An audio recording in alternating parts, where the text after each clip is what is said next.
Welcome to another episode of KOTESOL Conversations, this one on environmentalism in English language teaching. Two fantastic guests today. Harry Waters, founder of Renewable English.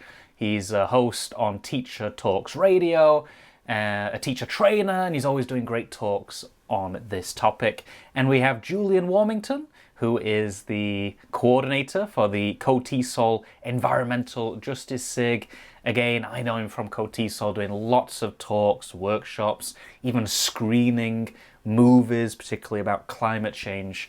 So today, two amazing guests for this topic. Let's jump straight in. Harry, if I'm an English language teacher and I don't really think about environmentalism, I don't really see it as something important that I need to cover in my classes, what would you say to those teachers? Why is it important? I think that the main question here is, teachers are people too. And I think that the fact of the matter is that environmentalism and the environment it's a global issue. It's an issue that affects everybody. So every opportunity we have, we should be bringing it into education. Whether you're an English teacher, whether you're a drama teacher, whether you're a photography teacher, whatever your subject, the environment needs to at least be in there in some way, shape, or form. I'm not saying everybody needs to go out there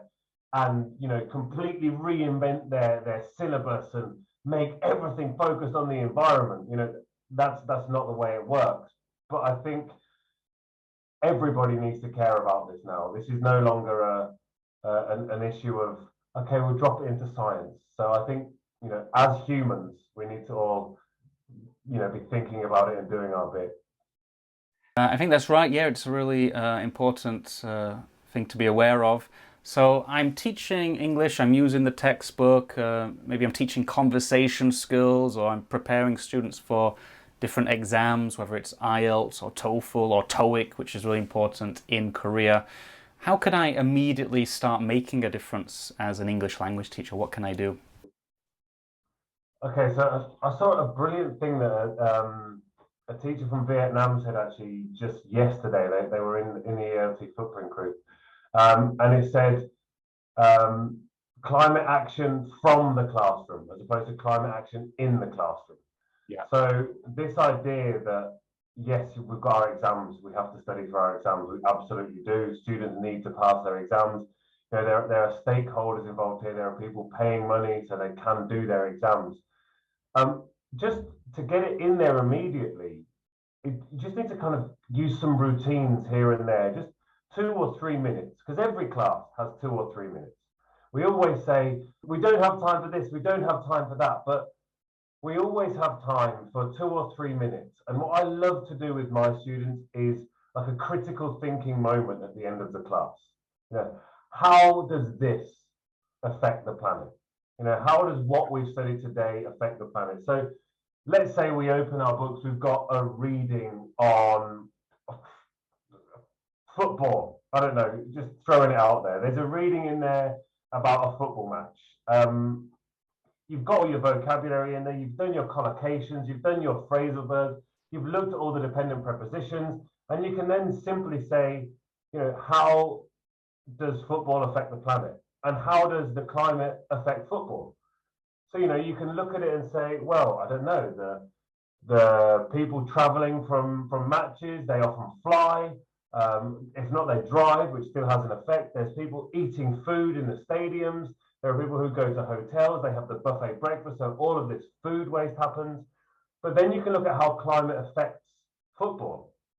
And you can see recently in matches that are played in high intensity heat that, they have water breaks, they have drinks breaks. This is a new thing. This has only come in recent years. There are drinks breaks in football because it's not really humane to be running around, for 15, 20 kilometers in 35-degree heat. So just taking those moments and look at what you're teaching and just have 4 or 5 minutes of critical thinking, because then you are also, 21st century skills. We love talking about those. We're using that in the classroom and we're looking at what we've taught. We don't have to digress and say, we need to change football. Everything's wrong with football. They earn so much money. Where do they invest their money? But you can take their moments to think about that. Julian, how about you? How can English language teachers make a difference? Yeah, well, thanks. Well, many ways. Start by stating the obvious. Vocabulary is power. Words are power, the power of communication, but also the power of understanding concepts. So when we teach language, we're empowering people. But the second thing from that, though, is to tell students directly, you have power. The best way to empower people is to help them realize that they do have power of influence. I think one of the most important and most powerful words that we need to be teaching and students need to be learning these days is the power of structural thinking. We're part of a society. We're part of many societies, the society of a family, of our school, our class, of our friends, network of friends, and soccer club or church or other religious organization or community organization or place of work, or and in town and city. And so they're all social structures, we call them. And so it's important for students to know they have influence from the very smallest social structure through to the biggest. And to put a degree of science support for this concept, studies showed last couple of years that especially young women, teenage girls, or younger teenage girls or teenage women, have a lot of influence over decisions made in their households. You guys have heard that? Well, okay, that's what I read somewhere, that they can actually have a lot of influence on decisions made on the household. For example, maybe to put solar panels on the house roof or flat roof, or to get an electric car, or to eat vegan at least once a week, or plant-based. And so, we all have differing degrees of influence. And the more we learn vocabulary, the more we can learn concepts from other areas in life, other societies, and share those concepts with our smaller social groups. Harry, you mentioned, yeah, that sounds good. Harry, you mentioned earlier just sometimes you have critical thinking exercises, a few minutes here and there, just getting students thinking about it. I think Julian mentioned vocabulary there as well.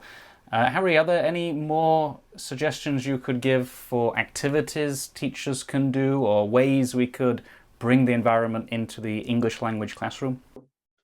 Oh, so many. One of them I like to work on numbers, because we know that a lot of environment-based ideas, there's always facts thrown out there. Whenever you listen to a climate activist, they always stand there and they talk numbers and percentages and amounts of things. So working on these numbers is really important that students can understand them, because they're not going to engage with, I don't know, Greta or Amy and Ellen Meek or any of these activists if they just get lost in the numbers. So one thing I like to work on, I like to use worldometer.info. And on there, it's just got loads and loads and loads of numbers, basically. So the amount of hectares of forest land that's been lost, the amount of land that's been lost through desertification, the amount of CO2 that's been released into the atmosphere. And it's all done on a yearly basis. So what I love to do at the start of the class, it's not the most positive way of getting things into people's mind, but it is impactful. I copy and paste one of the numbers and I put it up on the board at the start of the class. Depending on the level, it depends on which number I use. I often go with the hectares of forest that have been lost, because it's easily relatable, because 1 hectare is a football pitch. So they can kind of, 1.6 hectares is a football pitch, but they can kind of relate to it. And I put it up at the start of the class, and I show that's how much has been lost, and they'll say, for example, I don't know, 33,457 hectares have been lost. And then I do it at the end of the class again, and we revisit, we check the difference between the numbers. It's going to be 1,000 hectares has maybe been lost throughout the class. And they kind of sit there and they stop and think, that's 1,600 football pitches has been lost while we've been sitting here. And you can kind of talk about the different reasons then for this deforestation. You can talk about the different ways they can combat this deforestation.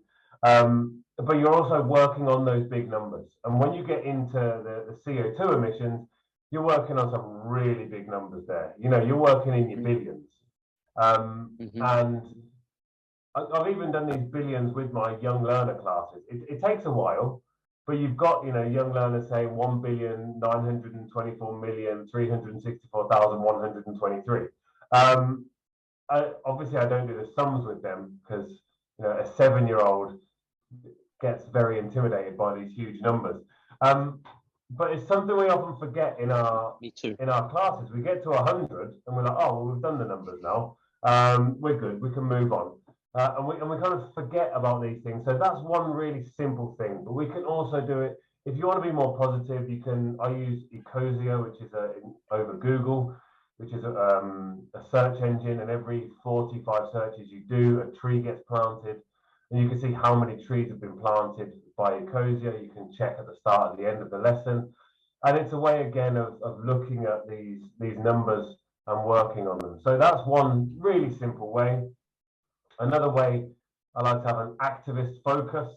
So with my teen students, I get them to go out and find an activist online, because all activists have Instagram, all activists have Twitter, lots of activists have TikTok. I get them to go out to find an activist, come in and talk about that activist, present what their focus is. Because we can often get so lost in climate action. There are so many different branches of climate action.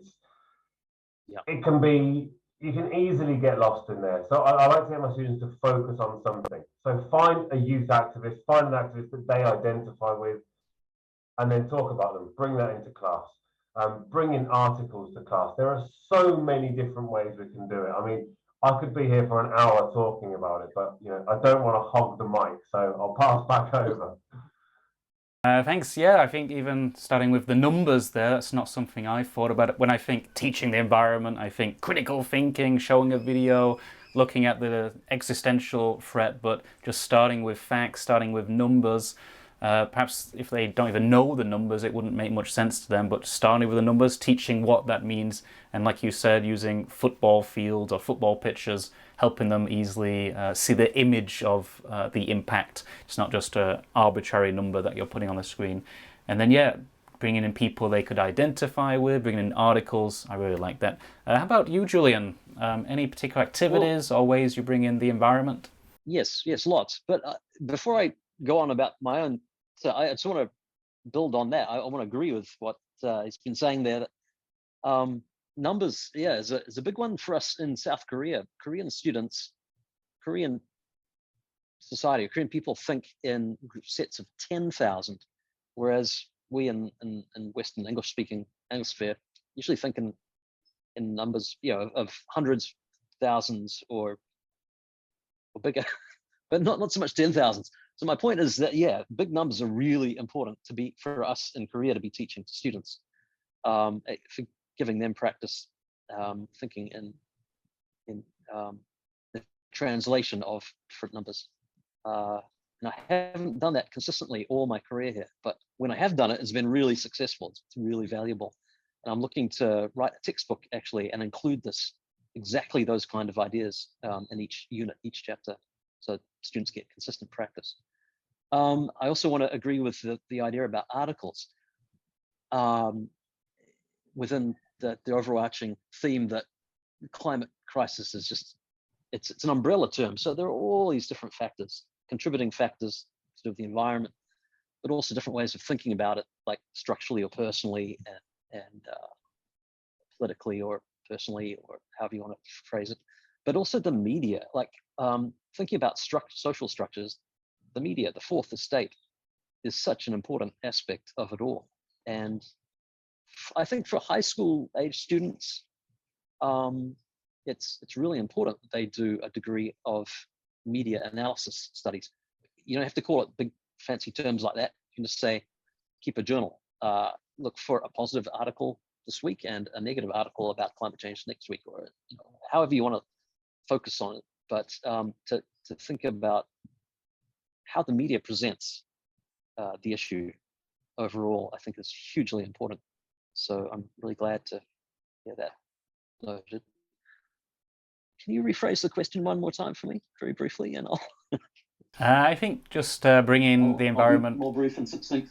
Well, let's say we have this goal. We want students to care for the environment, or to really think about climate change, the impact of it on the world. How can we encourage that in our students? How can we bring that to the forefront of their minds? Right. Yeah, that is another question I've been considering recently, and I've started a lot of the presentations I've given over the last couple of years, since I started about 6 years ago. I've starting the presentations with a video clip, which you can find on YouTube very easily, of animals running up to humans and giving them a hug.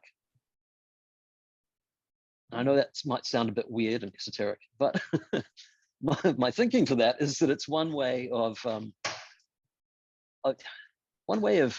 communicating directly about the concept of a relationship with nature. A lot of Korean students live in cities, and even the ones who live in the countryside don't really think that much about it. You know, they're often busy in the internet cafe or computer at home or watching TV, whatever. So it's only very recently that Koreans have really started enjoying having pets, pet puppy dogs, even cats. I've been in Korea 20 years now, and I've seen a lot more relaxed cats in the last 5 to 10 years than I did the first 10 years I was in Korea. My point is that we don't really think about a relationship with nature very often. And so having a very clear representative of nature, an animal, expressing very directly a relationship, affection,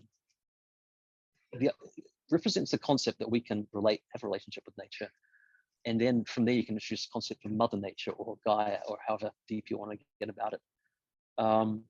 Now, that might still be too heavy and too weird for a lot of students. So where do they interface with nature? Food. We all eat food, and we don't only eat processed food. A lot of us enjoy fresh fruit and vegetables. It comes from nature. What's been happening with the price of food recently? It's not just about supply chain because of the pandemic, inflation, and pressures on land use. Do a land use study, okay, for middle or high school students or higher. But it's very easy to track, for example, the price of their favorite foods at the start of the year, end of the year, if you're teaching for a whole year, or even within a semester.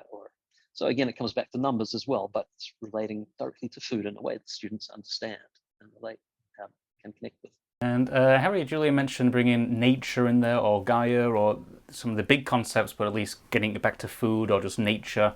How about in your lessons, or when you train teachers, is nature something you're bringing into the classes as well?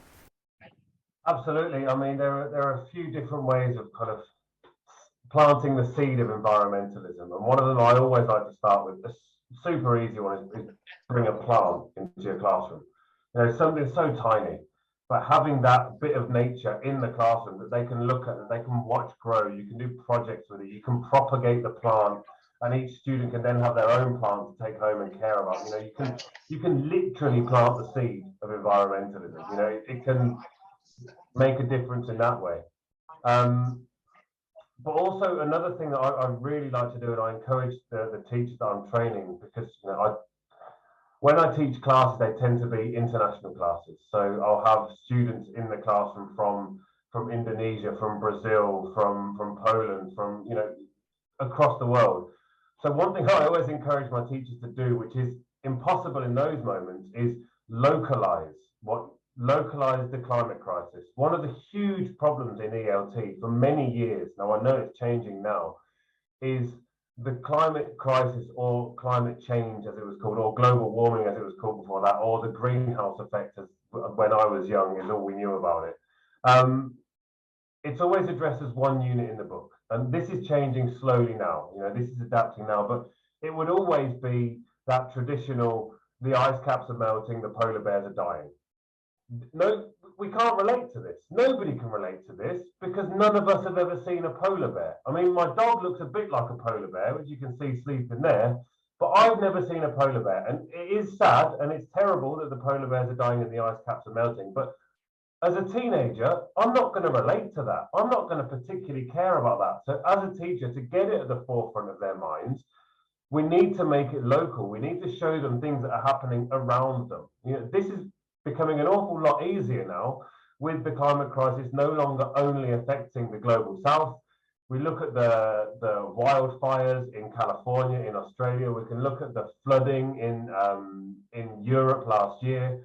We can see these massive events happening. We can bring it to people's attention, and showing them these things that are happening around them and personalizing it and making it about them. Bringing it even down to kind of a really local level, and encouraging them to get involved on a local level. But I don't want to answer any future questions, so I won't go too deep into that. But yeah, making it local, making it personal is the thing I try and teach the trainers that I'm talking to and helping with, because I can't do that. I can't make it about a village in Poland. I can't make it about a city in Indonesia. I don't know enough about what's happening there. That needs to be down to the teachers and the students on a local level. Yeah, I think sometimes, like you mentioned, climate change, global warming, the melting of the ice caps sounds like a huge global problem, and a student might be sitting there like, well, what can I do about it? Or a teacher, what can I do about it? This is too huge for me to even tackle or handle in my classes. But yeah, localizing it, bringing examples from what's happening in the immediate environment, not a huge global environment. I think that's a really good idea. Julian, have you done that in some of your classes, bringing in things that happen in Korea or around them in terms of climate change, the environment? In two ways. Firstly, when I'm talking about why I'm motivated to talk and teach about it, and what got my attention, it was literally and honestly when I was living in Busan, the second largest city in Korea in the southeast, 2014, I think it was. Yeah, 2014. Start of the year, I went to this new campus, brand new campus, top of a hill, like many universities are in Korea, and the road literally got washed away. New tar sealed road. The rain was so strong it got washed away, and also a whole bus was picked up and washed down the street. You can still see that. It's actually on CNN. It was reported. People, of course, got a video footage of it floating down the street, and that was reported on CNN. So you can look that up on YouTube if you want. The bus driver did die. Anyway, it's a wonderfully, tragically, of course, but I mean, amazingly graphic image of the force of water and rain that's been increased in power unexpectedly, obviously, in ways that city governments haven't prepared for, because they just couldn't expect it. Even though we've known about it since hundreds of years, we've known this is coming.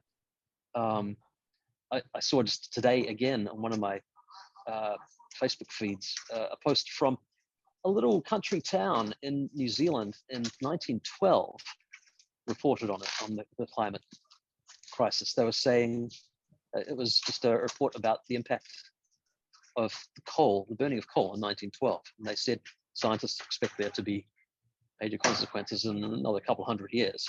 It's barely been 100 years. Anyway, so that, yeah, sharing that kind of, again, media report, even though it's an old one, is also a good thing to include. And the other thing I've included, to get back to your original question, is a look at the change in the growth of food patterns in Korea. The southern island of Jeju has been growing oranges for a long time. Now we can grow oranges on the mainland in Korea. That was never seen before. Now, a lot of media represent that as a good thing. They try and spin climate change as a positive thing because now we can grow oranges on the mainland. That's great. But the other thing that's also come with the oranges is mosquitoes and growth in ticks and death of trees are the bugs that eat trees, and that brings with it increased risk of forest fires. So yeah, for every one small positive, there are a host of other negatives. And so yeah, it's important to represent these truths more accurately and more balanced way than the media might try to. That's our job, unfortunately, is to analyze the media, look at what they're presenting, but then balance that with the science. We need to be able to be at least a little bit science literate and pass that on to students too. Yeah, I think definitely going back to what Harry said earlier about critical thinking, if we are teaching university students, maybe not children, 7-year-olds, I don't know, but university students questioning what the media is putting out there regarding the environment, regarding climate change, and as teachers, as professors, looking to what's happening, if we're in Korea, looking in what's happening in our environment in Korea, so then we can bring that to our students' attention. Because, like you mentioned, Jeju there, I wasn't aware of that. Or the floods, perhaps students are not connecting them to climate change. They just think, oh, more floods. So yeah, bringing that into the classroom. Harry, if I am now persuaded and I want to really start bringing this to attention in my classes, climate change or saving, protecting the environment, where would be some good places to start? Are there places I can go to get nice resources? Do I have to just figure it out on my own? Do I type it in Google? Do I just start making my own materials? What should I do? Well, you're never alone in ELT. That's one good thing.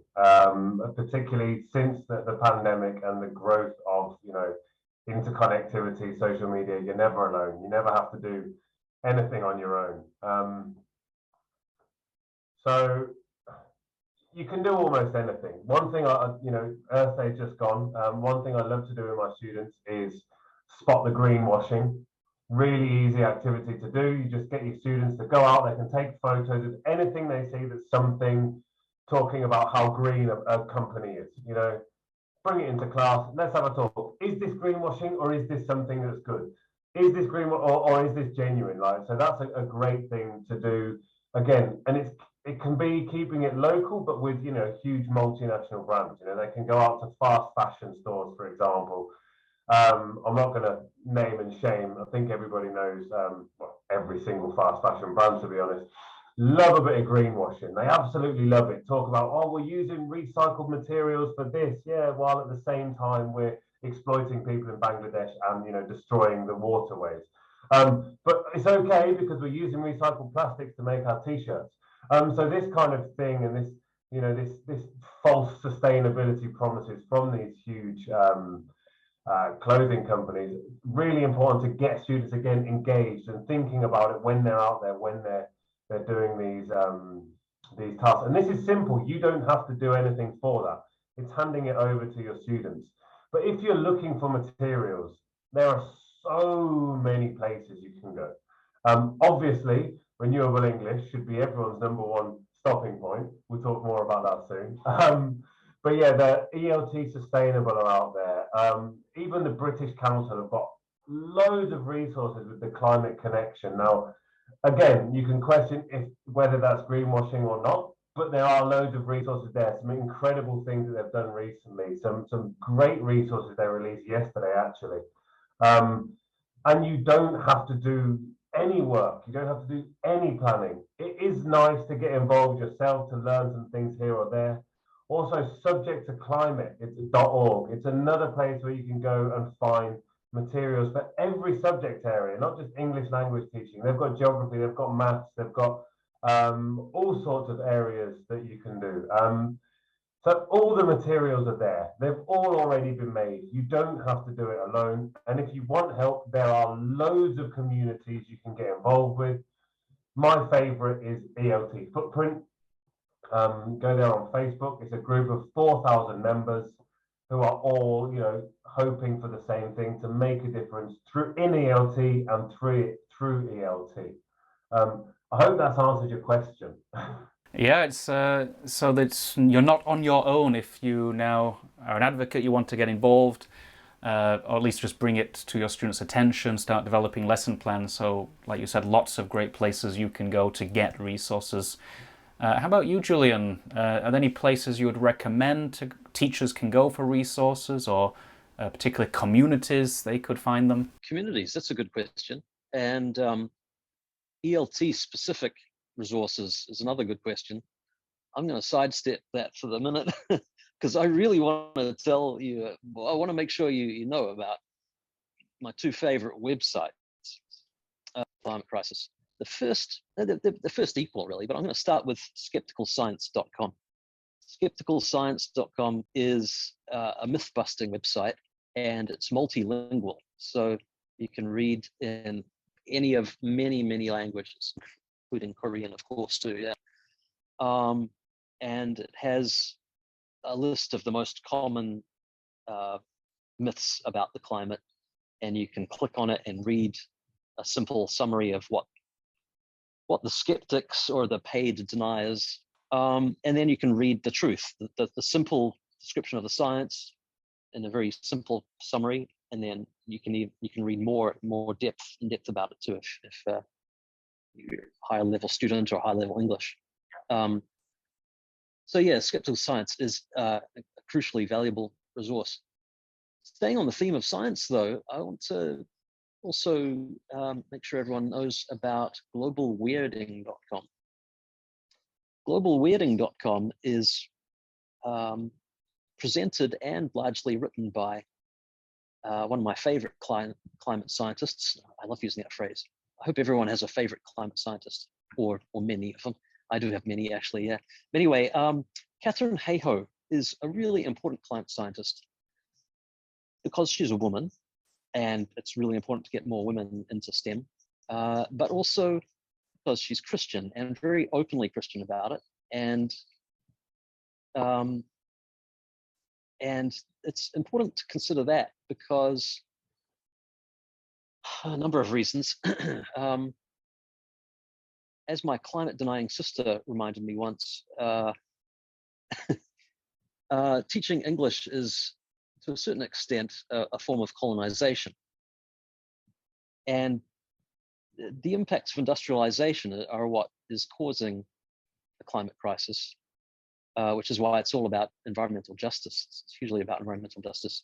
It's a modern face of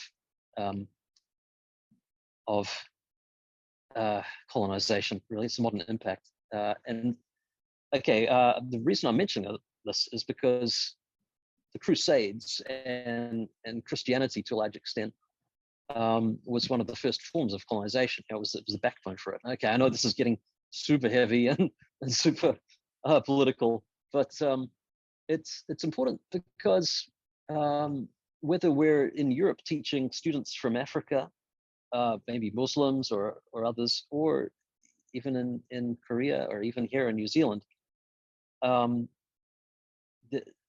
the cultural impact of Christianity actually is a part of the process of colonization. And I'm not saying we should teach that, but what I'm saying is that, bring it back to practical thinking for a second. I've now talked to 2 different international schools in Korea. No, let me rephrase that. I've heard about how the climate crisis has been taught in 2 different international schools. I've talked to one of them, and I know about another one, and this is over the last 10, 15 years. So I presume that the climate crisis has been taught in this way, this particular way, at these different international schools in Korea, probably more consistently, more widespread, and throughout the years, the last decade or 2. And I'm saying that's really problematic because it's very obvious the influence of the dichotomous thinking. Is it real or is it not real? It's what we call a false dichotomy. Okay, there's no possibility it's not real. There's absolutely no possibility that the climate crisis is not happening. But US media is portraying it so consistently and the fossil fuel industry are paying media representatives to spread that lie directly, so in such a widespread way through largely Christian countries, industrialized countries, and through all sorts of outlets, that it's become that even here in Korea, now a Christian country, I've got Christian friends who don't believe in it, Korean, and we've got international students at international schools here, fantastic schools, really high level education, great English and science and all the rest, and yet they don't study the science of it. They study the worst aspects of US media presentation of the false dichotomy. Is it real or not? So they, instead of studying the science, they study about debating. And half the students have to represent the idea that climate crisis is not real. And so, okay, half the students get to present the fact that it is real, but they half the students waste a lot of time and build a degree of resentment and don't get as far through learning what they could in that time. That might sound like a long-winded circuitous route to get to the point, but does that make sense? Yeah, it makes sense to me. I've seen that said before. A lot of time is wasted in classes on the environment, debating, is it real, climate change, is it real? And some people play devil's advocates and the other half of the class are arguing for and against. Whereas it's like, it's a done deal. Everyone knows it's happening. A effective way of, right. And that's a really important skill to have, to represent an idea that you don't necessarily believe in. The skill to debate, but I think it's completely the wrong context for that kind of exercise. 100%. Why don't we just deny that Tuesdays exist? Let's go with that one. I'm going to argue that Tuesdays aren't real, because we know that Tuesdays are real, but do you know what? I'm going to argue it isn't real. You know, let's not do it with something as important as climate change. We're going to do it with something else. Let's go for Tuesdays. Right. I don't like Tuesdays, so I'm just going to pretend they don't exist. You know, it just blows my mind, this idea that time is wasted on people arguing whether climate change is real or not. We need to stop asking if people believe in it and just realize they don't understand it, or they're deliberately lying because they didn't want to do it. You know, it's like me going outside, having a cigarette, coming in. I don't smoke, by the way. Then coming inside and say, no, I didn't smoke. I definitely didn't. Come on, guys. There is no argument that it isn't real. You're absolutely right with that, Julian, and it drives me insane. The climate crisis is as real as Tuesdays, whether we like them or not. Sorry, got a bit ranty there. I'm really glad you mentioned smoking. Good on you. That's great. I'm really glad you mentioned smoking too, because I really, to get back to the media analysis thing, I think it's really, really important, and that this is another thing I have taught, to show all the examples that magazines used to present of doctors, images of doctors recommending cigarette smoking.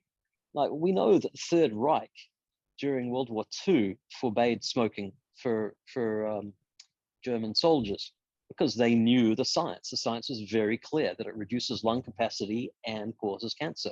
They didn't want to lose troops unnecessarily, not during the war or after. They didn't want to lose citizens either. So, you know, but in the West, in the United States and other patsy countries like New Zealand, you know, wannabe 51st states like New Zealand, we have this concept of freedom. We go on about freedom. It's not quite dog whistle politics, but it's the same implication. We think freedom of the individual, but actually it's freedom for the corporations to make money. Freedom for the corporations to addict customers to cigarettes, even though they'll get cancer. The same thing with meat. We know that red meat in particular, the processed meats, are a class 1 carcinogen, just as dangerous, many other very, very dangerous things. and yet we still allow advertising for it.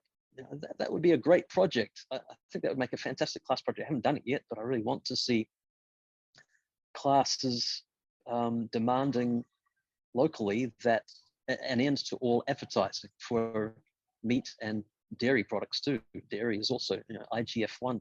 It's funny when you talk about that, then growth hormone, in fact, causes cancer. So, Yeah, it's funny when you talk about that, and if somebody is, vegan, people are also often like, "Why are you vegan?" It's like, no, no. Surely the question should be, "Why aren't you?" Like Why what? aren't you? Yeah, exactly. Like it's like saying, "Why don't you smoke?" Why why aren't you a heroin addict? God, all the coolest people, come on, like it should be the other way around. Why, why aren't you a vegan? But yeah, again, I've strayed off topic somehow.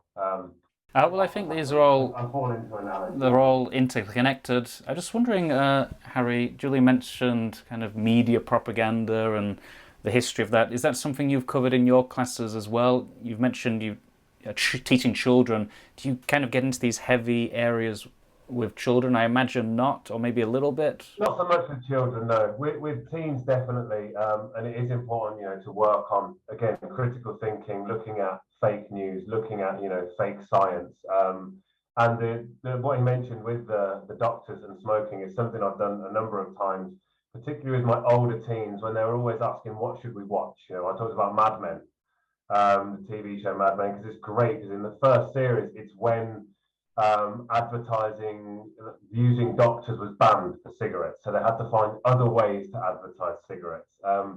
And it's a great way. It's a brilliant comparison to the way the media is about climate change. Everybody knows it's wrong, but they don't talk about it. There was the scientist rebellion a few weeks back. Nothing about it in the news. Absolutely nothing about it in the news because it doesn't suit the political agenda. It doesn't suit the agenda of the fossil fuel companies. It's all well and good for us to bash, climate activists and say, oh, you're only 20, you don't really know what you're talking about. You're just doing it for your ego to get out there on screen. But when there are, thousands of scientists across the world doing it, oh, let's just not mention that. Let's just arrest those people and we'll keep that quiet because they do know the science. So, let's just keep that hush hush. So those sort of things, thankfully social media exists so it can be talked about in that respect, but the mainstream media just like not going to talk about that, doesn't suit our agenda. Harry, you're a teacher trainer who's doing something about this huge problem that we've discussed today. You've set up Renewable English. Can you tell us what is Renewable English? What does it do?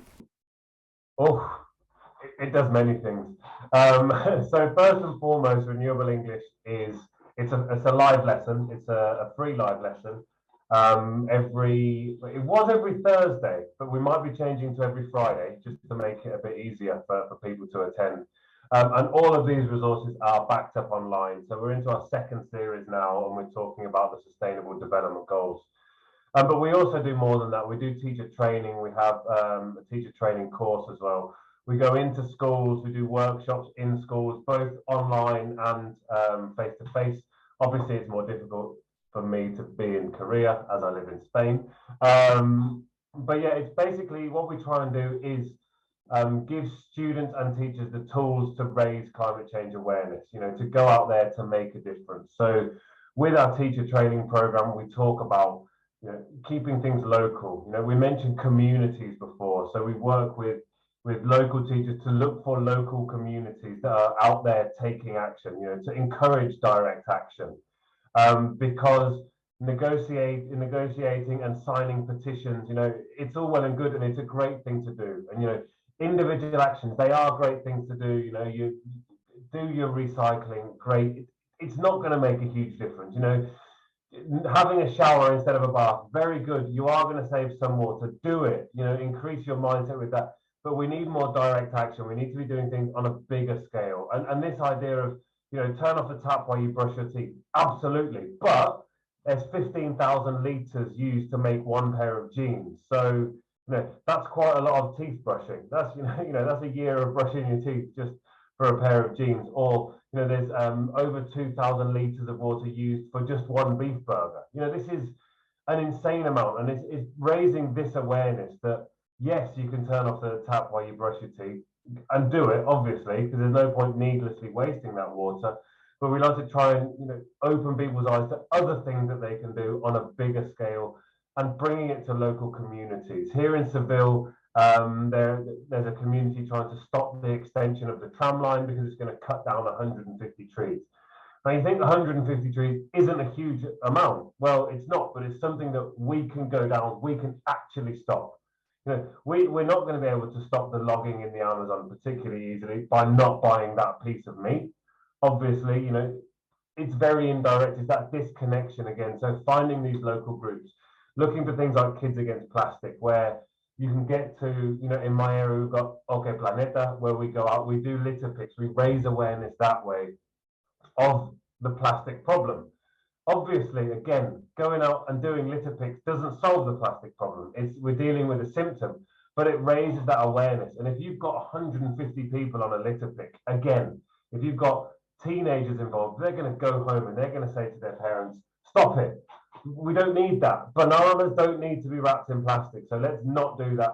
But to the next level, rather than just not buying it, let's write letters to the companies that are doing this. Let's go into the supermarket and let's say, I'm not going to come here if you continue buying that. You know, I'm not going to do that. But make it known. Don't just not do it. Let them know that you're not doing it. So we try and encourage people to use their voice. And at Renewable English, we try and help people use their voice to do that. Sadly, English is the language of protest. So while you can protest in your own language, it's great to be able to do it in English as well. So hopefully at Renewable English, we're kind of trying to encourage that climate action. So in a roundabout way, we do quite a lot of stuff. Sounds like a fantastic way for teachers to start making a difference. So we mentioned that earlier, Renewable English sounds like it solves that problem. Immediately start getting involved, making that difference. And as I say, the lessons are free. Come along. They're all on the website if you want to use them and implement them in your classes. You don't even have to teach because there's half an hour of me doing the teaching for you. So you've got some marking to do. Chuck that on. The worksheet's there. It's all good. You sit there, you do your marking, and your lesson's planned. Yeah, so check out Renewable English, YouTube description. It's right there. Click on the link right now. And Julian, you've been involved in KOTESOL, talking about the environment a lot. I've attended a few of your workshops. I remember you screened a movie a few years ago at a conference in Massan. I really enjoyed watching that with you at the conference. And Julian, you were or you still are the head of the Environmental Justice SIG. Is that right? Right, yes. Environmental Justice SIG. Yes, I'm one of the two coordinators. Can you tell us about that SIG, what it is set up to do, and maybe why teachers should get involved? Yeah, certainly. Teachers should get involved because we're a community of like-minded people who know the science is real and know that it's more important to be teaching about that than English. However, we want to do our jobs of teaching English and use examples from the environmental world, the ecological realm, to help demonstrate examples in our daily English teaching, in our regular classes. And so, yeah, we look for examples from latest studies that we share through our Facebook group. And we have meetings at national and international conferences and give presentations. Mostly it's me that's given presentations so far, but there are a couple of others who have as well. I continue giving presentations when asked, like now, chatting with you guys, but all chapters, around the country. But actually my main project for this year is to, like I said before, get a textbook together. So, an example for every major lesson objective in a curriculum. If not three, I'd really like to have a range of different classes or lesson plans available for a range of students' ages and language abilities. I suppose you could even have 9 for each lesson objective in that case. But anyway, I'm gonna aim for 3 to start with. Maybe we'll write a couple more textbooks over the next couple of years. See how the first one goes. But yeah, that's a current moonshot that I'm working on. I've got the nucleus of a good team together, and I've done a bit of brainstorming myself. But yeah, that's what we're looking at for this year. All right, thank you. So two great ways to immediately get involved on the environment in English language teaching, renewable English, and the Environmental Justice SIG in KOTESOL. Also, to learn more about our two speakers, Harry and Julian, again, check out the YouTube description and you can start following what they are doing. So thank you very much. Please like and subscribe. We look forward to welcoming you to more episodes of KOTESOL Conversations.